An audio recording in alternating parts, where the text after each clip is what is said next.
बिस्मिल्लाहिर्रहमानिर्रहीम। Welcome to kitchen with Anshara. आज मैं अपने किचन में बना रही हूँ एक बहुत ही मज़े की रेसिपी जो आपको बहुत पसंद आएगी। आज मैं बना रही हूँ धुआं दही पसंदे। तो धुआं दही पसंदे बनाने के लिए हमें किन किन चीज़ों की ज़रूरत है, आइए उनको देखते हैं। इसके लिए सबसे पहले हमें चाहिए पसंदे। इस तरीके के मैंने पीस ले लिए थे और इसको थोड़ा सा हैमर से कूट लिया ताकि ये और ज़्यादा पतले हो जाएं। तकरीबन हाफ़ kg ये मेरे पास बीफ के हैं पसंदे, आप इसमें मटन के भी ले सकते हैं। 4 टेबल स्पून दही लेंगे, 1 टेबल स्पून पपीता है पिसा हुआ, 1 टेबल स्पून खसखस है पिसी हुई, हाफ़ टी स्पून अदरक का पेस्ट है, हाफ़ टी स्पून लहसुन का पेस्ट है, हाफ़ टी स्पून या हस्बे ज़रूरत नमक है, 1/4 टीस्पून गरम मसाला, 1/4 टीस्पून कुटी हुई काली मिर्चें, 1/4 टीस्पून जावित्री पाउडर, 1 टेबल स्पून भुना कुटा धनिया, 1 टेबल स्पून भुना कुटा ज़ीरा और तकरीबन 1 टेबल स्पून ही ये साबुत लाल मिर्चें थी जिनको हमने भून लिया था। भूनने के बाद इसको कूट लिया है और ये भी तकरीबन 1 टेबल स्पून है। तकरीबन 10 लीं थी, 10 को हमने इस तरीके से कर लिया। और इसमें तकरीबन प्याज लेंगे, 2 अदद प्याज लेंगे जिनको हम स्लाइस कर लेंगे। वो मैंने यहाँ पर रखी भी नहीं है, मैंने आपको बता दिया है। और तकरीबन 4 से 5 टेबल स्पून इसमें ऑयल जाएगा। तो अब आइए देखिए हम इसको किस तरीके से बनाते हैं। सबसे पहले हम इसमें डालेंगे पपीता। पपीता डालने से ये होगा कि हमारा जो गोश्त है बहुत अच्छा गल जाएगा और बहुत ही अच्छा इसमें जायका आएगा। अब इसके साथ ही इसमें लहसुन अदरक का पेस्ट डाल दूँगी और इसको मिक्स करूँगी ताकि ये पपीता इसमें अच्छी तरीके से मिक्स हो जाए और लहसुन अदरक भी इसमें अच्छी तरीके से मिक्स हो जाए। लहसुन अदरक और पपीता मिक्स करने के बाद इसमें सारे ये स्पाइस डाल देंगे। नमक, गरम मसाला, काली मिर्चें, जावित्री, भुना कूटा धनिया, भुना कूटा ज़ीरा और भुना कूटा साबुत लाल मिर्चें, ये सब इसमें डाल देंगे। इसके साथ ही इसमें ये खसखस भी डाल देंगे।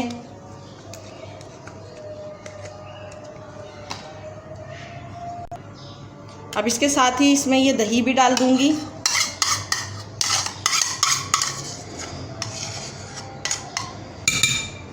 और इसको फिर अच्छी तरीके से हाथ से, चाहें तो हाथ से आप इसको मिक्स कर लें ताकि इसमें मसाला जो है अच्छी तरीके से लग जाए। और इसके साथ ही अगर आपके पास देगी लाल मिर्चें हों तो वो तकरीबन 1 टेबल स्पून डाल लीजिएगा, उससे इसका कलर अच्छा आएगा, रेड कलर आ जाएगा इसमें। और अगर आपके पास ना हो तो कोई इशू नहीं है, लेकिन अगर है तो आप इसमें डाल लें तो बहुत अच्छा जायका भी आ जाएगा और इसमें कलर भी आ जाएगा। पपीता डाल के अब ये सारे मसाले लगा के तकरीबन हम इसको 2 घंटे के लिए मैरिनेट करके फ्रिज में रख देंगे ताकि फिर इसमें जो जितना भी जो हमने पपीता डाला है उससे ये हमारा गोश्त जो है गल जाए। इसको 2 घंटे के लिए मैरिनेट करके रख देंगे, फिर उसके बाद का प्रोसेस दिखाएंगे। तकरीबन आधी प्याली मैंने ऑयल ले लिया है। ये ऑयल वही है जिसमें मैंने प्याज फ्राई की थी और ये जो मेरा पसंदों का मसाला है अच्छी तरीके से इसमें मिक्स हो चुका है और ये इसमें मैरिनेट बहुत अच्छी तरीके से हो गया। अब मैं ये सारे पसंदे जो है इसमें डाल दूँगी ऑयल में। थोड़ा एहतियात से डालिएगा क्योंकि ऑयल गर्म होगा। और ये इस तरीके से जितना मसाला है इसको 2 से 3 मिनट तक भुनेंगे और इसमें ये जो प्याज फ्राई की थी ये डाल दूंगी। प्याज तकरीबन 2 से 3 अदद हैं दरमियाने साइज़ की। वो प्याज मैंने इसमें फ्राई कर ली थी, वो इसमें डाल दी है। अब इसको अच्छी तरीके से मिक्स करेंगे। सब मसाले इसमें अच्छी तरीके से मिक्स कर देंगे और इसको हम मीडियम लो आंच पे पकने के लिए छोड़ देंगे जब तक ये हमारा गोश्त जो है गल ना जाए। इसमें पानी भी डालने की ज़रूरत नहीं है, लेकिन अगर आपको पानी की ज़रूरत हो तो आप इसमें थोड़ा सा आधे कप के करीब पानी इसमें डाल सकते हैं। वैसे दही और गोश्त का अपना पानी होगा जिसमें ये पसंदे हमारे अच्छी तरीके से पक जाएंगी। अब इसको जो है ढकना ढक के इसको इस तरीके से ढक के तकरीबन आधे से पौन घंटे तक पकने के लिए छोड़ देंगे दरमियानी आंच पे। अगर आपका चिकन गोश्त जो है बीफ या मटन जल्दी गल जाए तो आप जल्दी निकाल लीजिएगा। वैसे आधे से पौन घंटे में ये गोश्त जो है गल जाएगा। उसके बाद का प्रोसेस आपको बाद में दिखाऊंगी।